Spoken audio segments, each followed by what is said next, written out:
Hi everyone, my name is Lexia Nelson, and today I will be going over my week 14 ISP remediation for our NCLEX prep for this week.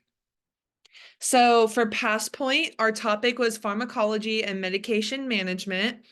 It took me 80 questions to reach mastery level 7. And out of the 80 questions, I got 67 correct, and I got an 83.75% average or grade on those quizzes. For Kaplan, so the first thing I wanted to talk about, and this is also included in my last slide on like areas of and for improvement, but the third quiz, obviously, that grade is not comparable or close range to the other grades. I would just like to preface that I was very tired when I did that quiz, and that's why I really need to learn like my limitations on instead of like being go, go, go all the time, especially when I'm very tired and can barely focus or like have to keep rereading things because I'm really losing focus because I'm tired. I need to get out of the habit of stopping that. That way I won't do so poorly on quizzes when I'm that tired, because in the past, the same thing has happened where I got the worst quiz grades in my life, but that was because I was so tired and I shouldn't have done it. I should have stopped myself. So for quiz, so this was 125 questions total. The first quiz was a 73, then a 72, then that 53 when I was really tired, I should have waited. Then I got a 78 and then an 81. So that led me to an exam average of 71.4, and the goal was a 70. So, and I'll get into this later as well on the last slide, but I've continued doing where I take notes on the quizzes. So like, for example, you know, I've been taking, oh, it's going to be blurry, but I don't know if you can kind of tell, but I've been taking like really good detailed notes um on the quizzes. This isn't just for Kaplan, but this is also for the UWorld exams. Any quiz that I've been doing, but mainly Kaplan and UWorld. I've really been using and implementing note taking, not only on questions that I get wrong, but also on questions that I'm like, okay, this has popped up a lot on all sources, or it's like very important, or it's just things that I feel like I should know, or even if it's a question I get right and I'm like, I still feel like I didn't know that 100%, or I wasn't that confident, but I still got it right.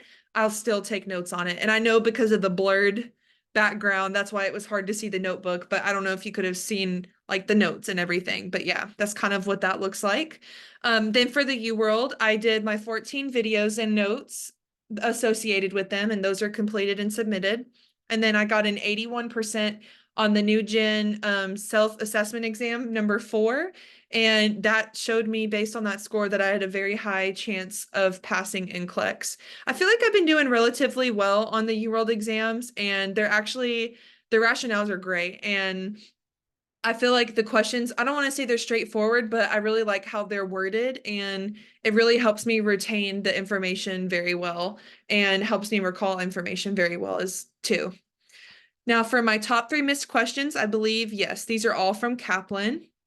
So the first one I decided to choose because it talks about which client will get a private room. So although I knew about which precautions these were, I feel like I'm pretty good at that, but I struggle sometimes between respiratory versus droplet, like which one is which. But the reason why I included this is because I know I've heard of anthrax, and I like understand that, it is dangerous, but I did not realize that there was a cutaneous versus an aerosolized anthrax. And I know that Guillain-Barré is standard precautions, of course, and so is pneumonia. Um, well, sometimes pneumonia can be considered droplet, but in this case, it just is just standard. Group A cellulitis, I was kind of unsure about this one. I know that it's like a serious infection, but it says that it can result in necrotizing fasciitis. So that definitely makes sense why we really want to keep them by themselves. So it says you should understand that clients diagnosed with Girovechi, Guillain-Barré, and cutaneous anthrax only require standard. Streptococcus A is one of the most common bacterial causes of skin, yes. And it colonizes in the upper respiratory tract, of course, on the skin. For example, if they had a major disease affecting the skin or wound, they should be placed on contact, droplet, and standard. If the streptococcal disease affects the pharynx, then obviously that'd be droplet and standard. When uncertain, the nurse should consult the infection preventionist. So in this case, it's very dangerous. And if I would have known that there was two different types of anthrax, I think I would have picked cellulitis because choice number 2 and 4 were the ones I was stuck on. But I just went with anthrax because I know it's very dangerous, especially if it's the aerosolized one. So that was definitely why I included that because it's something I just did not know. For this one, I picked it because I put number 3 and then I changed it because I was like, okay, I know that oxybutynin is an anticolon, they're gonna have anticholinergic effects. So I'm like, okay, that's normal. Contact dermatitis. I was like, okay, like, gastritis and mild hyperglycemia is obviously mild, so it's not too concerning. Um, and it says that symptoms can be managed by tapering them down. And I know that we also have to worry about ulcers and like infections and everything. But again, it says mild, so that's why I did not pick it. But for UTIs, now this sounded like yeah, and I even told myself, yeah, that sounds like SJS. But then I saw 4 and I'm like, okay, I know those are normal side effects, but for some reason the cough, and I knew a cough was a side effect, but for some reason I just picked it because I'm thinking cough, okay, that's has to do more with your respiratory and airway. So I was like, let me pick it. I shouldn't have. I switched my answer. So that's why I wanted to include this one. And then for the last one, obviously I understood, fried foods, fatty foods, whole milk, those should all be avoided with pancreatitis. Pancreatitis and gallstone disease and everything like that, those two are very closely connected.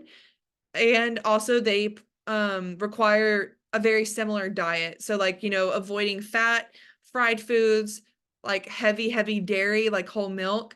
But I actually did not know that meat. I was thinking about meat. I'm like, but I was like, I feel like they could have a little bit, which, like it says here, should be eaten in moderate amount. That's why I was kind of second guessing on that one. And vegetables, this I did not know that you don't want a big amount because it's hard for it to digest. I did not know that. So that's why I included that. Now, for areas of and for improvement, like I talked about, I've been continuing to do notes, which are very helpful. They're a little time consuming, but I would say it's definitely worth it. And I try to space it out as best as I can. That way I don't get too overworked at one time. And like I said, writing down not just missed questions, but important information too. Do not second guess or change your answers. That is something I feel like all of us in nursing school struggle with, and no matter how much we try, sometimes we just cannot avoid it. I will say I feel like I'm definitely getting better in my judgment and trusting my judgment, but I still need to try to like become more confident and really try to break this habit as best as I can. And then, like I talked about, do not work when you're tired because that will cause poor performance, which I have seen. Now, sometimes you can't avoid being tired when you have to do work, but especially when it comes to like testing myself with quizzes and stuff, that's when it really matters. Um, and lastly, keep pushing through. I know that this is our second to last week of ISP until graduation. Next week is our last one. And it's so crazy to believe that we've come this far. And I'm really looking forward to becoming a nurse and graduating and getting to apply everything I've learned to practice and gain my experience. And I've been very thankful for this experience. And thank you so much for watching. And I will see y'all next week.